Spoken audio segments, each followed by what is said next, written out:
আমি এমন করে কাবা শরীফ তওয়াফ করব, হজ করব না, আমাকে আর দেরি করা যাবে না। এ সোনার ময়নারা, কোন নবীর মাহফিলে বসেছি, কোন নবীর ঈদ মিলাদুন নবীতে আমরা বসেছি। না না, আম্মা জান বারিয়া গারিস, আম্মা জান বারিয়া স্বামী আব্দুল্লাহ জোহরি চলে গেলেন। এমন করে দেখতে পাওয়া যায় মক্কা শরীফের চাতোয়ারে বসা আব্দুল মুত্তালিব বসে আছেন। আব্দুল ওয়াহাব জোহরি তিনি চলে গেলেন, কাবা শরীফ তওয়াফ করলেন। এমন করে দেখতে পাওয়া যায় সাই করা হয়ে গেল, ওই চাতোয়ারের সম্মুখে দেখা হয়ে গেল। আব্দুল মুত্তালিব বললেন, কে রে মা, কে আপনি? আপনি এখানে আসলেন, আমি দেখলাম আপনি সুন্দর করে তওয়াফ করলেন, আবার আপনি এখানে চলে আসলেন, কে আপনি? বাড়ি কোথায়? বলছে আমার বাড়িতে, আমার বাড়ি ইসরাফে। আমি বললাম আমেনা পিতা আব্দুল ওয়াহাব জোহরি। আব্দুল ওয়াহাব জোহরি বললেন, আপনি কে? বলছেন আমি গোলাম আব্দুল্লাহর পিতা আব্দুল মুত্তালিব। বলছে আমি স্বপ্ন দেখলাম এমন।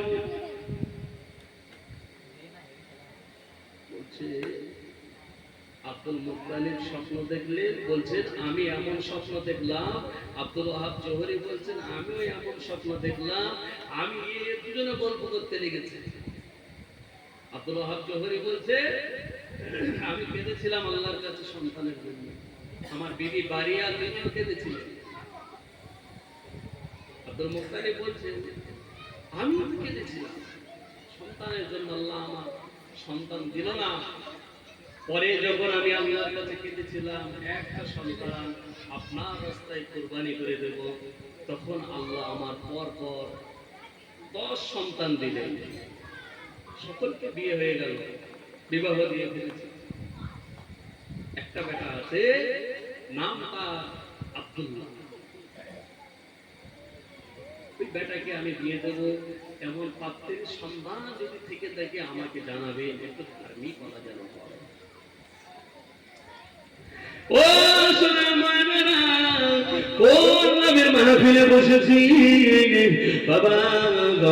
আব্দুল মুত্তালিব সকল কিছুকে খুলে ঢেলে বললেন। এদিকে আব্দুল ওয়াহাব জোহরি তিনিও সব কিছুকে খুলে ঢেলে বলতে লাগলেন। উভয় দুজনে আলোচনা করতে লাগলেন। আব্দুল মুত্তালিব বললেন, সব যখন ঠিক আছে দুজনের, তাহলে একটা কাজ করা যায়, তোমার কলিজার টুকরি আমেনাকে আমার বেটা আব্দুল্লাহর সঙ্গে কি বিবাহ দেওয়া যাবে? কেন দেওয়া যাবে? আপনার পাত্র কেমন? বলছে এমন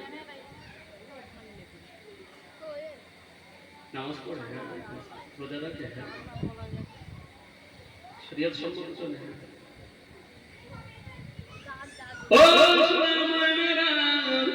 উভয়ের কথাবার্তা কমপ্লিট হয়ে গেল, অমুক দিনে বিবাহ হবে।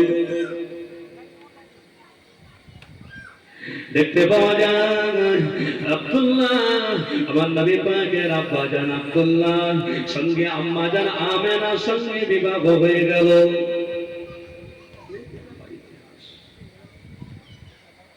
খুলে ঢেলে এরকম সুন্দর করে বললে শুনতেও ভালো লাগবে, কিন্তু অতদূর পর্যন্ত খুলে ঢেলে সাজিয়ে গুছিয়ে বলতে গেলে সময়ও লাগবে। বিবাহ হয়েছিল অনেক ব্যাপার, অনেকে ভাঙতে দিয়েছিল অনেক কিছু ব্যাপার যা আমাদের সমাজে দিয়ে থাকে। ভাঙতে দেওয়া হোক, এক শ্রেণী আছে। উভয় দুজনের বিবাহ হয়ে গেল। দেখতে পাওয়া যায় আব্বাজান আব্দুল্লাহ আর বেটা আব্দুল্লাহ এমন করে আম্মাজান আমেনার সঙ্গে বিবাহ হয়ে গেল। দেখতে পাওয়া যায় দুজনের এমন করে বছর রাত অনেক কিছু ব্যাপার সব কিছু যেমন হয়ে থাকে কমপ্লিট হয়ে গেল। কিছুদিন যায়, সংসার হয়। আব্বাজান আব্দুল্লাহ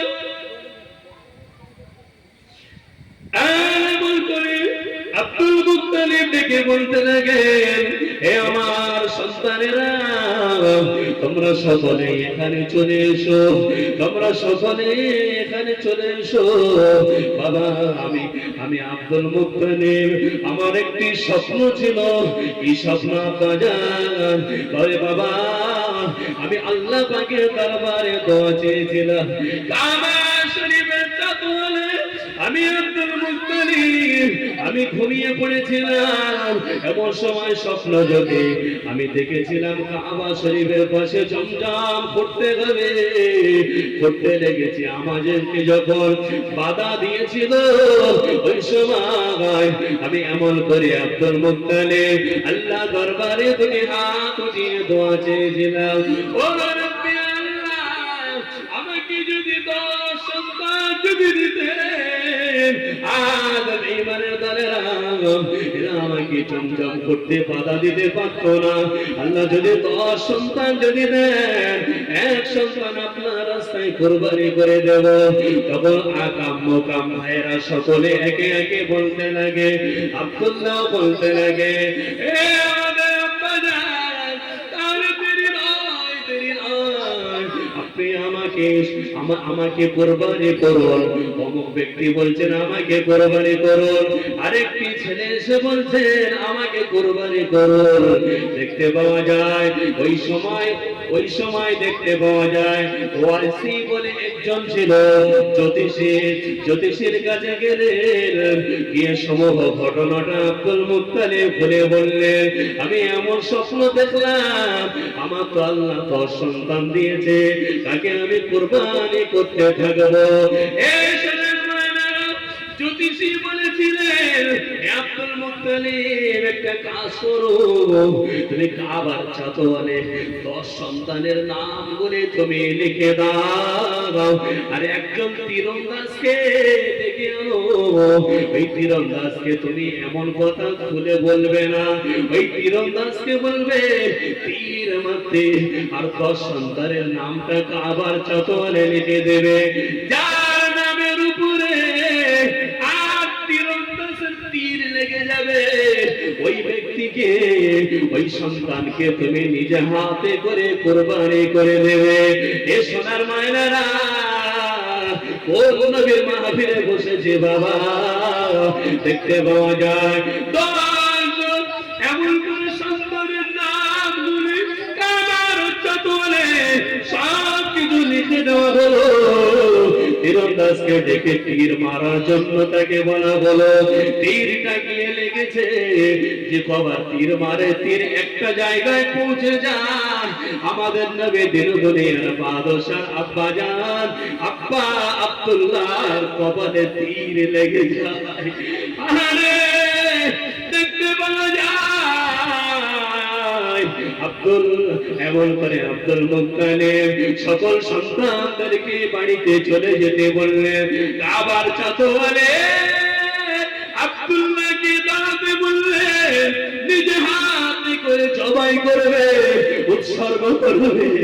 এই জন্য তো আমার নবী বলেন, আমি হলাম 2 জাবিহুল্লাহ সন্তান, এক হলো নবী ইসমাঈল আলাইহিস সালাতু ওয়াস সালাম, আর অপর নাম হলো আমার আব্বা জান আব্দুল্লাহ। এই নওজোয়ানেরা, যুবকেরা, ছেলেরা, বাচ্চারা, কোন নবীর মাহফিলে বসেছি, আমার আল্লাহ পাক জিবরাইল দিয়ে পাঠিয়ে দিয়ে বলেন, জিবরাইল চলে যাও, চলে যাও, চলে যাও, চলে যাও, আমার আব্দুল মুত্তালিবের কাছে চলে যাও।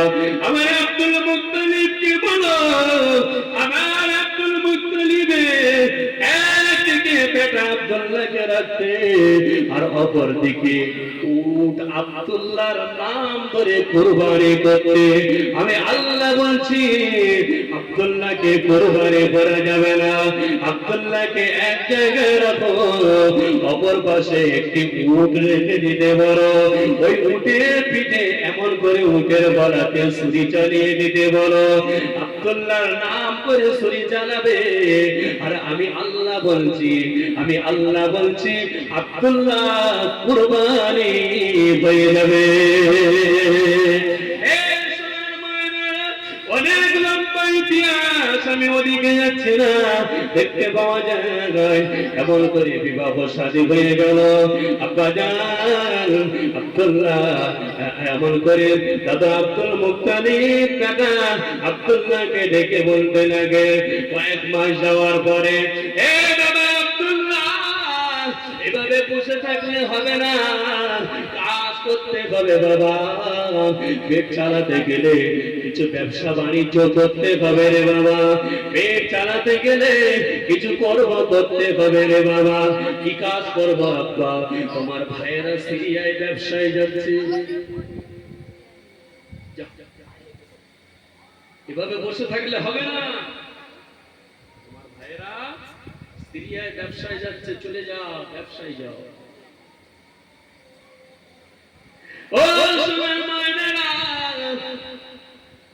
আমার নবী পাকের আব্বাজান আব্দুল্লাহ এমন করে দাদু আব্দুল মুত্তালিবকে ডেকে বলেছিলেন, আব্বাজান তবে আমি চলে গেলাম সিরিয়ায়, ব্যবসায় চলে গেলাম, আমার ভাইদের সঙ্গে চলে গেলাম, তবে আব্বা একটা কথা কি আপনাকে বলবো, আমার কথা কি আপনি রাখবেন?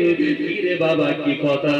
আব্বাজান আপনার বৌমা আমেনা এমন করে করবেতে আমার আল্লাহ একটি সন্তান দান করেছে। আমি সিরিয়ায় ব্যবসায় চলে গেলাম, আব্বাজান আপনার বৌমাকে আপনি একটু লক্ষ্য নজর রেখে দেবেন। না না না, এই সোনার মায়নারা দেখতে পাওয়া যায় কয়েক মাস হয়ে যাওয়ার পরে 2 মাসের মাথায় এমন করে দেখতে পাওয়া যায় বেটা আব্দুল্লাহর পেটের যন্ত্রণা জ্বালায় কাতর, সিরিয়ায় ব্যবসায় গিয়ে ভাইয়েরা সকলেই ব্যবসা করেন, আব্দুল্লাহ ব্যবসা করতে পারেন না। ওই সময় আব্দুল্লাহ মৃত্যু সঞ্জয় যখন ঢলে পড়লেন পেটের যন্ত্রণা, ওই সময় ভাইদেরকে ডেকে বলেছিলেন, ভাইয়েরা আমি আব্দুল্লাহ, আমি মনে হয় দুনিয়ায় আর থাকবো না, আমি আব্দুল্লাহ এই পৃথিবীর জমিনে আমার আল্লাহ মনে হয় আর রাখবে না। তবে তোমাদের জানিয়ে দিই, তোমাদের বৌমা আমেনা যাকে তোমরা এমন করে যাকে তোমরা দেখে এসেছো, ওই আমেনার গর্ভেতে আমি আব্দুল্লাহর ওরসে আমেনার গর্ভেতে আমার আল্লাহ একটি বাচ্চা দিয়েছে। ওই বাচ্চা পেটে থাকা অবস্থাতে আমার বিবিকে তোমরা যেন কষ্ট দিও না, তোমাদের বৌমাকে যেন কষ্ট দিও না। এই সোনার মালিকেরা, না না না, দেখতে পাওয়া যায় এই ওসিয়াত করবার পরে আব্বা আব্দুল্লাহ দুনিয়া জমিন থেকে জনম জনম বিদায় নিলেন। ইন্না লিল্লাহি ওয়া ইন্না ইলাইহি রাজিউন। ও সোনার মালিকেরা, আব্বা আব্দুল্লাহকে এমন করে মাকামে আবওয়া নামক জায়গাতে জনম জবন দাফন করে রেখে দিয়ে এসেছে। ভাইরা সকলে মিলে তাকে দাফন করে রেখে বাড়িতে ফিরে চলে আসছে। দাদু আব্দুল মুত্তালিব ওই সময় বলেছিলেন, এ আমার সন্তানেরা, সকলে বাড়িতে এলে দেখতে পায় না আমার এক কলিজার টুকরাকে, এই কলিজার টুকরা অন্য কেউ নয়, এই কলিজার টুকরা হলো আমার বেটা আব্দুল্লাহ। কোথায় গেল আমার বেটা আব্দুল্লাহকে তো দেখতে পায় না। এই সোনার মালিকেরা, কোন নবীর মাহফিলে বসেছিলেন বাবা, বেটা আব্দুল্লাহকে দেখতে পায় না। না না না, এই কথাটা শুনবার পরে এমন করে ভাইয়েরা সকলে বলতে লাগলো, আব্বাজান আপনার কলিজার টুকরা আব্দুল্লাহ জনমের মতো বিদায় নিয়েছেন, তাকে আমরা মাকামে আবওয়া নামক জায়গাতে জনম জনম দাফন করে রেখে এসেছি। এই কথাটা আম্মা জানাবে না, ঘরের জানালা দিয়ে শুনতে পেয়েছে তার স্বামী দুনিয়ায় নাই, চিরতরে বিদায় নিয়েছে। হাওয়া হাওয়া করে কাঁদতে লাগলো। এমন করে দেখতে পাওয়া যায় বেটা এমন করে দেখতে পাওয়া যায় আব্দুল মুত্তালিবের সন্তানেরা সকলে একে একে সকলে চলে গেল। আম্মা জান আমেনা বেটা দাদু আব্দুল মুত্তালিবকে ডেকে বললেন, ও আমার শ্বশুর আম্মা জান, ও আমার শ্বশুর আম্মা জান, আমার স্বামী তো জনমের মতো বিদায় নিয়েছেন, আমি স্বামী হারা হয়ে গেলাম, না না না আমাকে আর কে লালন পালন করবে? শুধু তাই নয়, আমার গর্ভে যে একটি বাচ্চা রয়েছে, এই বাচ্চা ভূমিষ্ঠ হওয়ার পরে এই বাচ্চাটাকে কে লালন পালন করবে? ওই সময় দাদু আব্দুল মুত্তালিব বলেছিলেন, ও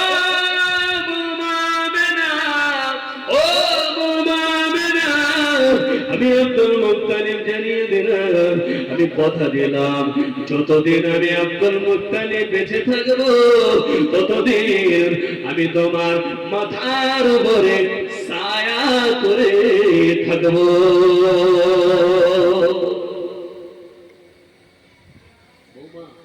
চিন্তা করো না, যতদিন আমি আব্দুল মুত্তালিব বেঁচে থাকবো ততদিন আমি তোমার মাথার উপরে ছায়া করে থাকবো। এদিকে দেখতে পাওয়া যায় আব্দুল্লাহ ভাইয়েরা সকলে জ্যোতিষীর কাছে গেল, ওয়াইজের কাছে গেল। সে যুগে জ্যোতিষীর চলন ছিল, হাত গণনা করে বলে দেয়, কেউ বা শিরা গুনে বলে দেয়, এইরকম জ্যোতিষী ছিল বাবা। জ্যোতিষীর কাছে সকলেই যায়। আমাদের ছোট, আমরা তো বড়, মারা যেতে গেলে আমাদের আগে যেতে। আমাদের ছোট ভাই আব্দুল্লাহকে নিয়ে গেলাম ব্যবসায়, সে মারা গেল কিভাবে? পেটের যন্ত্রণা। তাছাড়া তার অবরাসে আমাদের যিনি বৌমা আমেনার গর্ভে একটি বাচ্চা রয়েছে। আমরা কি জানতে পারি কিভাবে আমার ভাই ইন্তেকাল করল?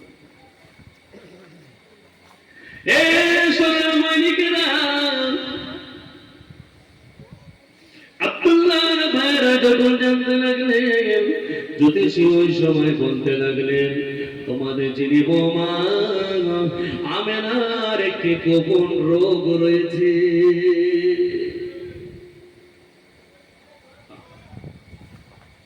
নবীর মাহফিলে বসেছে, অবাক অবাক। ও সোনার মানিকেরা, ভাইরা, সকলে আব্দুল মুত্তালিবের সন্তানেরা সকলে আব্দুল মুত্তালিবের কাছে এসে বললেন, আব্বা জান, আমাদের যিনি বৌমা আমেনা, আমেনার গোপন রোগ রয়েছে, এই জন্য আমাদের ছোট ভাই আব্দুল্লাহকে আমরা হারিয়েছি। না না না, আমেনাকে এখান থেকে উঠিয়ে নিয়ে যাওয়ার ব্যবস্থা করো।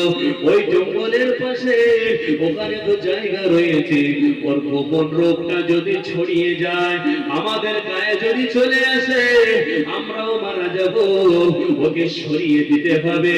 তো আব্দুল মুত্তালিব বেটাদের চাপে পড়ে জঙ্গলের পাশে ওই জায়গাটাতে একটি কুঁড়ে ঘর বানিয়ে দিলেন।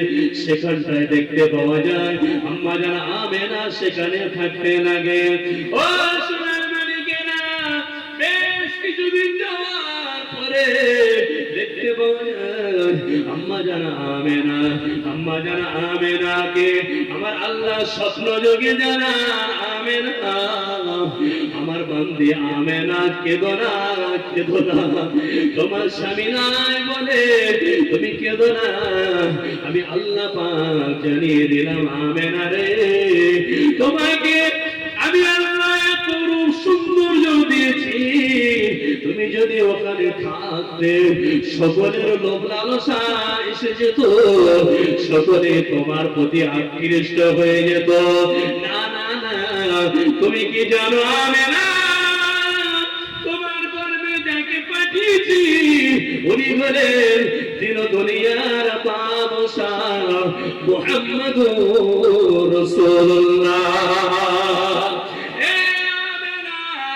আমি আল্লাহ পাক আমি চাই না আমার হাবিব নবী মুহাম্মদ তিনি তার মাকে জেনা করে বলো না না না আমি আল্লাহ সহ্য করতে পারবো না।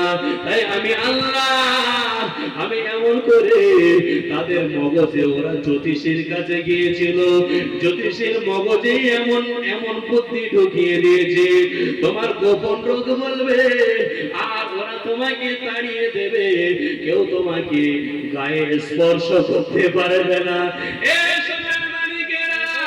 আমার আল্লাহ কি কুদরত রে সোনা, আমার আল্লাহ আমার নবীর আম্মা জানকে বেইজ্জতি হতে দেন না গো। জ্যোতিষী যেই না বলেছেন গোপন রোগ রয়েছে ওই সময় এসে এমন করে তাড়ানোর জন্য ব্যস্ত হয়ে গেলেন, তাড়িয়েও দিলেন, ঘরে পুঁটে ঘর আব্দুল মুত্তালিব বানিয়ে দিলেন, সেখানে থাকতে লাগে। আর আম্মা জান আমেনাকে আমার আল্লাহ জিবরিল আমিন দ্বারা সান্ত্বনা দিতে লাগে। আম্মা জান আমেনা ফরমান হঠাৎ রাতের অন্ধকারে না ভোর না এমন করে না রাত না দিন আমি দেখতে পাই হালকা ফর্সা ভাব এসে গেছে। ওই সময় দেখতে পাই আমি আমেনা হঠাৎ দেখতে পাই আসমান থেকে সাদা কাপড় পরিহিতা কে যেন একজন নূরের ঝলক দিয়ে আমি আমেনার ঘরেতে প্রবেশ করেছে। জোরে বলুন সুবহানাল্লাহ।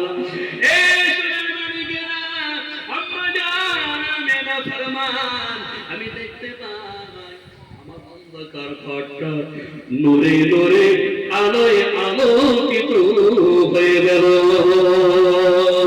ও সোনার ময়নারা, আম্মা জান আমেনা ফরমান আল্লাহ নবী যখন আমার গর্ভেতে ছিলেন আমাদের মায়েদের যেমন এমন করে গর্ভেতে বাচ্চা এলে পারে তাদের খুন বহির্গত হয়ে যায়, তাদের খুন বন্ধ হয়ে যায়। আম্মা জান আমেনা বলেন আমি আমেনা আমার গর্ভেতে বেটা মুহাম্মদ যতদিন ছিল আমি কোনোদিন বুঝতে পারি না। আমি আমেনা আমার যেমন প্রতি মাসে রক্ত খনন হয়ে যায় তেমনি মাসের তারিখ এসে গেলে রক্ত খনন হয়ে যায়। আমি আমেনা কোনোদিন বুঝতে পারি না মানুষের যেমন আমাদের মায়েদের যেমন পেটে গর্ভে বাচ্চা ধারণ করলে মায়েদের বমি বমি ভাব এসে যায়, জ্বালা যন্ত্রণায় ছটফট করতে থাকে। আম্মা জান আমেনা বলে এমন অবস্থা আমি আমেনা আমার কোনোদিন হয় না। আম্মা জান আমেনা ফরমান আমি আমেনা আমি যখন পানি আনতে যেতাম কুমায় সকল মহিলারা তারা পানি আনতে গিয়ে ফিরে চলে আসতো। আমি আমেনা আমি পানি আনতে যেতাম আমাকে নিষেধাজ্ঞা করতো, এ আমেনা যেও না ভাগ্যবতী আমেনা রে, যেও না পানি পাবে না, পানি তলায় পৌঁছে গিয়েছে। আম্মা জান আমেনা বলে আমি আমেনা আমি যখন কুয়ার সম্মুখে হাজির হয়ে যাই আমি আমেনা দেখতে পাই আমি হাতটা কুয়াতে যেই না নামিয়ে দিই অমনি কুয়ার পানি উঠে আমি আমেনা আমার কলসিটা ভরপুর হয়ে যায়। আম্মা জান আমেনা বলে এত রৌদ্র এত গরমের সময় আমি আমেনা আমি দেখতে পাই আমি আমি এমন করে পানি আনতে যাই আমি আমেনা রাস্তায় চলাফেরা করি চতুর্দিকে যেন মেঘমালা ছায়া করতে থাকে এমন করে দেখতে পাওয়া যায়। আম্মা জান আমেনা বলে আমি আমেনা জানিয়ে দিলাম আমি আমেনা হঠাৎ যখন আমার বেটা প্রসব হয়ে গেল আমার বেটা অন্য মায়েদের যেমন প্রসব বেদনা প্রসব হয়ে যাওয়ার সাথে সাথে খুন বহির্গত হয়। আম্মা জান আমেনা বলেন আমার বেটা মুহাম্মদ পৃথিবীর জমিনে যখন প্রেরণ করেন আমি দেখতে পাই আমার এক ফোঁটা খুন বহির্গত হয় না। ও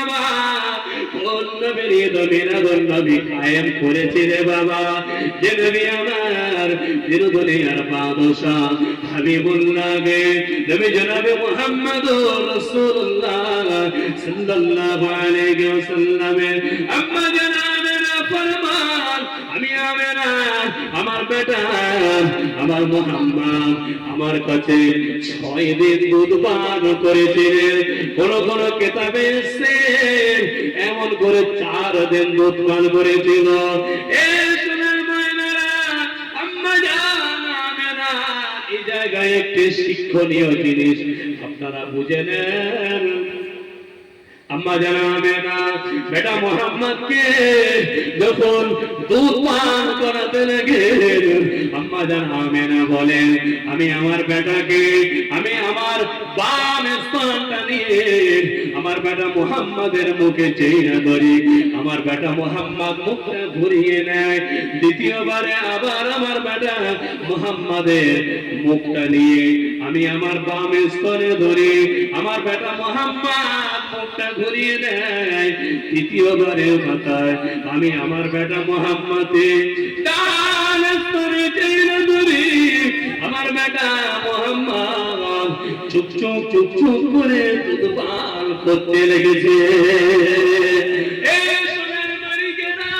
ওই নবী থেকে তো স্বীকৃতি এসেছে কোন কাজ করবেন ডান হাত দিয়ে কোন কাজ করতে যাবেন ডান দিক দিয়ে কিছু করবেন সেটাও ডান দিয়ে আমার সমাজের মানুষ কিছু দেখতে পাওয়া যায় চায়ের দোকানে বসলে হাতের কাপটা নিচ্ছে এমন করে চায়ের কাপটা নিচ্ছে ডান হাতে আর বিস্কিটটা নিচ্ছে বাম হাতে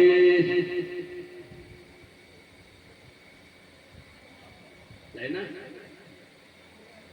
বলে আমি টাকা কামাই করলাম যদি শয়তানি হাত দিয়ে যদি না খেলাম তা আমার মূল্যটা থাকলো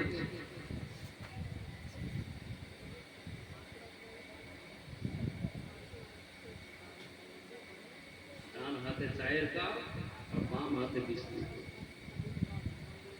বুড়িয়ে নিচ্ছে আর বাম হাত দিয়ে খাচ্ছে রাসূল থেকে স্বীকৃতি ডান দিকে দুবার দিলেন বাম স্তনে একবার দিলেন ডান স্তনে ঘুরিয়ে দিলেন 3 বার তো পান করতে লেগেছে এই সোনার মানিকেরা এই জায়গায় আরো একটি কথা আম্মা জান আমেনা বলেন ডান স্তনটা খাওয়া হয়ে যাওয়ায় বাম স্তনটা যেই না ভারী হয়ে যায় বাম স্তনটা যেই না ভারী হয়ে যায় আমি আবার এদিকে দিতে থাকি দুধ খেতে থাকি দেখতে পাওয়া যায় আমার নবী পাক ওখানে কয়েকদিন মাত্র ছিল এদিকে মক্কা শরীফের মুখে এমন করে সকলে বাচ্চা নিয়ে আসতেন সে সময় সেই পিরিয়ডের সময় ছিল সিচুয়েশন ছিল মানুষের বাচ্চা তেমন হতো না রে বাপ কি হতো কারো বাচ্চা হলে পারে অনেক গরিব মানুষ ছিল বাচ্চা লালন পালন করতে পারতেন না কেউ কেউ শহীদ হয়ে যেত বাচ্চা প্রসব করতে গিয়ে কেউ কেউ বাচ্চা রেখে দিয়ে ও শহীদ হয়েছে দেখতে পাওয়া যায় আমার রাসূলুল্লাহকে নিয়ে যেতে গেলেন নিয়ে গেলেন দুধমা হালিমাতুস সাদিয়া সকলেই গেল যে যার মতো বাচ্চা নিয়ে সকলে চলে গেল কারো বড় লোকের বাচ্চা রয়েছে কারো মধ্যবিত্ত রয়েছে নিয়ে চলে গেল আমার নবী গরিব নবী আমার নবী এতিম নবী আমার নবীকে কেউ নেয় না রে বাবা নবী আমার পড়ে আছে আমার নবীকে কেউ করে তুলে নেয় না দেখতে পাওয়া যায় দুধমা হালিমাতুস সাদিয়া সকলের পিছে এমন করে বয়স্ক মানুষ তিনি বৃদ্ধা মানুষ তিনি দেখতে পাওয়া যায় সকলের ঘোড়াগুলি আগে আগে চলে যায় আতুতুমা কালিমাতুন সাদিয়ার ঘোড়া সকলের শেষে যায়, সকলের বাচ্চা সকলে নিয়ে চলে যায়, আর বেটা মোহাম্মদ গরিব বলে